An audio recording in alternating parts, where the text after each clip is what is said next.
ભારત દેશમાં દર વર્ષે 26 નવેમ્બર ને બંધારણ દિવસ તરીકે ઉજવવામાં આવે છે. 26 નવેમ્બર 1949 ના દિવસે ભારતની બંધારણ સભાએ ભારતના બંધારણનો સ્વીકાર કર્યો હતો અને 26 જાન્યુઆરી 1950 ના દિવસે બંધારણ અમલમાં મૂકવામાં આવ્યું હતું. ભારત દેશે લોકશાહી શાસન પદ્ધતિ અપનાવી છે. ભારતીય મૂલ્યોને પ્રોત્સાહન આપવા માટે રાષ્ટ્રીય બંધારણ દિવસની ઉજવણી કરવામાં આવે છે. વિદ્યાર્થી મિત્રો, 26 નવેમ્બર 1915 ના રોજ સામાજિક ન્યાય અને અધિકારી મંત્રાલય ભારત સરકાર દ્વારા દર વર્ષે 26 નવેમ્બરને રાષ્ટ્રીય બંધારણ દિવસ તરીકે ઉજવવાનું નક્કી કર્યું હતું અને એ દિવસથી 26 નવેમ્બરને આપણે રાષ્ટ્રીય બંધારણ દિવસ તરીકે ઉજવીએ છીએ.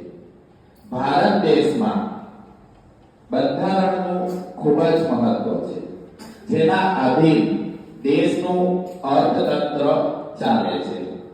આ બંધારણની રચના કરવા માટે દેશના નામી અનામી ઘણા બધા નેતાઓએ પોતાનો પ્રાણ રેડી દીધો હતો.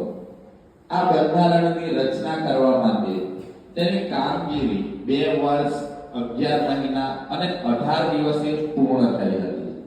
આ બંધારણ સભામાં 389 જેટલા સભ્યો હતા, જેમાં ડોક્ટર રાજેન્દ્ર પ્રસાદ એ બંધારણ સભાના અધ્યક્ષ હતા અને ડોક્ટર ભીમરાવ આંબેડકર એ બંધારણની ખરડા સમિતિના અધ્યક્ષ હતા. આ બંધારણ સભાની પ્રથમ બેઠક 9 ડિસેમ્બર 1946 ના રોજ મળી હતી.